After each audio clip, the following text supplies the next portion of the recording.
spoken about how after when Pakistan was formed and then after the 1971 war, people thought we wouldn't survive. And then soon after, we were a nuclear power. I just want to know, how does that make us stronger as a nation? And how do we mark that as a standard of progress? As in, I feel the opportunity cost of that is so much that all of that money could have been spent on education, healthcare, or just anything else, rather than being a nuclear power and moving forward towards like being like hostile or more towards war. So I just want to know, how does it mark us, mark our progress? बेटा बहुत खूबसूरत, देखो बेटी ने सवाल किया है कि पाकिस्तान का न्यूक्लियर पावर बन जाना हमारी प्रोग्रेस की निशानी किस तरह है. How does it show that we have become a stronger nation? बेटे इसी के लिए तो आपको वापस पाकिस्तान रेजोल्यूशन 23 मार्च पे जाना पड़ेगा. 1931 में जब हमने बात की कि उस वक्त मुसलमानों के पास ना कोई लीडरशिप थी, ना कोई आइडियोलॉजी थी, ना कोई आइडेंटिटी थी, मुसलमानों को यकीन भी नहीं था. 1930 में अल्लामा इकबाल कह चुके थे कि हिंदुस्तान में एक मुसलमानों का एक नया मुल्क होना चाहिए. मुसलमानों को यकीन नहीं था इस बात का. कायद आजम तक को भी यकीन नहीं था. कायद आजम छोड़ के चले गए. अल्लामा इकबाल जब कायद आजम को वापस लेकर आए कि for God sake come back, एक तारीख, एक डेस्टिनी है जो लिखी जा चुकी है and you have to be part of it. जो बात आज हम आपसे कह रहे हैं, 1935 में कायद आजम ने वापस आने के बाद जब मुस्लिम लीग के इलेक्शन में हिस्सा लिया, would you believe what happened? पूरे इंडिया में मुस्लिम लीग को एक सीट नहीं मिली. There was a complete rout. और Congress became the most strongest party under the umbrella of the British Empire. और उन 4 सालों में जो कांग्रेस ने किया, फिर जब कांग्रेस को पहली दफा 1000 साल से मुसलमान इंडिया पर हुकूमत कर रहे थे, उन्हें हिंदूज पे, फिर मुसलमानों से हुकूमत अंग्रेजों ने ली. हिंदुओं के लिए तो सिर्फ हुक्मरान बदले थे, पहले मुसलमान फिर अंग्रेज. लेकिन जब 1000 साल के बाद पहली मर्तबा सिर्फ चंद सूबों में कांग्रेस को हुकूमत मिली, तो उन्होंने क्या किया? मुसलमानों की फोर्स कन्वर्जन शुरू हो गई कि मुसलमानों को दोबारा हिंदू बनाया जाएगा. शुद्धि तहरीक शुरू हुई. उर्दू जबान पर पाबंदी लगाई गई, मस्जिदों पर पाबंदी लगाई गई, गाय की कुर्बानी पर पाबंदी लगाई गई. मुसलमानों को वंदे मातरम, हिंदू नेशनल एंथम पढ़ने पर मजबूर किया गया. और हिंदू मुस्लिम राइट्स स्लॉटर करना शुरू किया गया मुसलमानों को उन तमाम इलाकों में.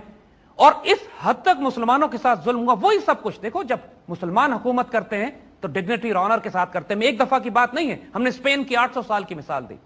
हमने सुल्तान सलाहुद्दीन अय्यूबी, जो हमारे मिलिट्री कमांडर है, मगर वो जब बैतुल मक़दस शरीफ फतह करते हैं तो एक एक नाइट तक को माफ कर देते हैं. जबकि उससे पहले जब क्रूसेडर्स ने फतह किया तो मुसलमानों का खून घोड़ों के घुटनों तक आया. कई सौ साल खिलाफत उस्मानिया में यहूदियों को जो ईसाइयों ने यूरोप से निकाला, स्पेन से निकाला, तो खिलाफत उस्मानिया में मुसलमानों की पनाह में आकर यहूदियों ने अपने आप को महफूज तस्वर किया. इंडिया में एक इतनी टॉलरेंट सोसाइटी मुसलमानों ने बनाई कि 1000 साल में अगर तलवार की जोर पर इनको मुसलमान किया जाता तो एक हिंदू आज इंडिया में न रहता. लेकिन कांग्रेस को जब 4 साल की हुकूमत मिलती है, पहली मर्तबा 1000 साल में, तो वो ये हशर करते हैं मुसलमानों का कि मुसलमानों की जिंदगी हराम कर देते हैं. और उसके बाद कायद आजम जैसे शख्स, कायद आजम जो सेकुलर लिबरल डेमोक्रेट, जिनको दुनिया, जिनसे ज्यादा वेस्टर्नाइज मुसलमान आप नहीं पैदा कर सकते जाहिर में, कायद आजम मुसलमानों को हुक्म देते हैं डे ऑफ डिलीवरेंस मनाओ, यौम निजात. खुदा का शुक्र है कि जान छूटी इनसे हमारी. That's what Quaid Azam said 1939 में. And that was the time when Muslims panicked. No, now we want to create a homeland. 1940 में रेजोल्यूशन पास होती है और 47 में पाकिस्तान बन जाता है. विद इन फ्यू ईयर्स, जब 35 में देयर वाज अ राउट. अगर यूनाइटेड इंडिया में रहते मुसलमान तो क्या होता? Try to understand the ideology of Hindutva, the Hindu extremist, the Zionist.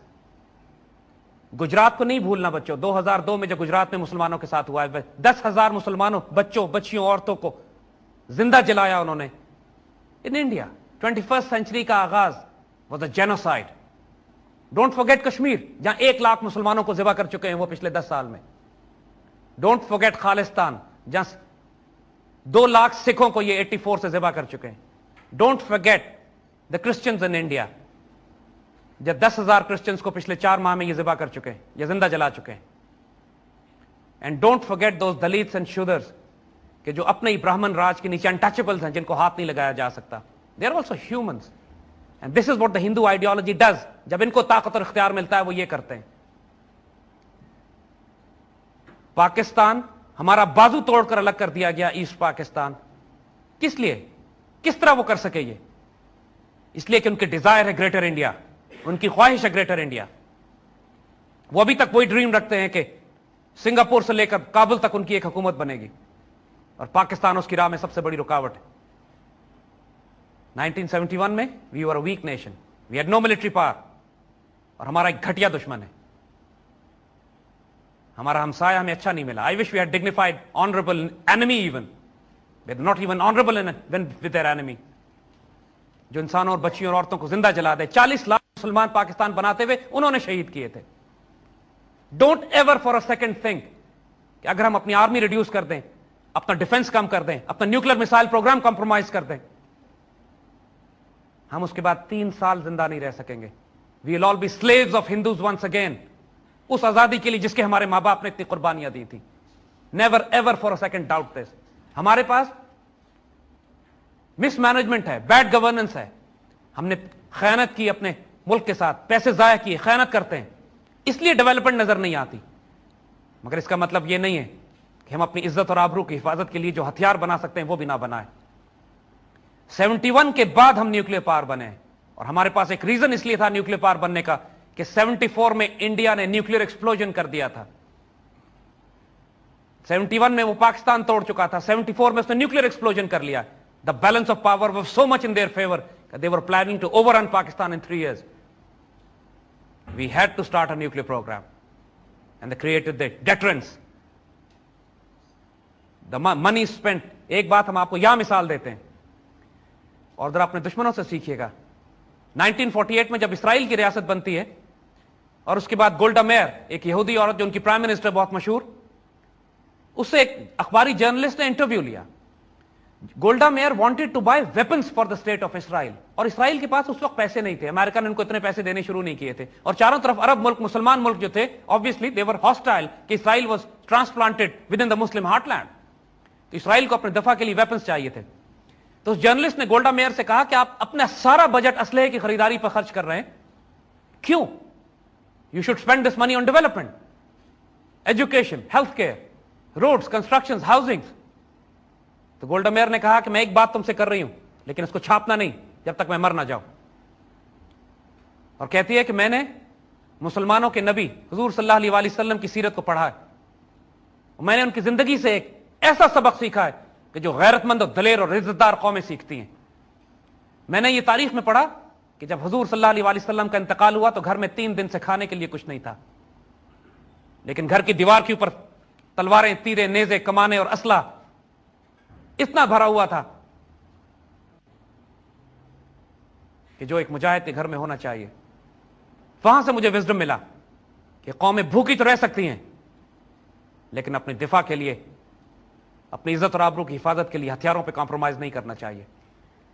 हमारी विजडम यहूदियों ने ली है। We should learn from our own सुन्ना। भूखा रहना इज नॉट एन इशू बच्चों, बेइज्जत होना इज एन इशू।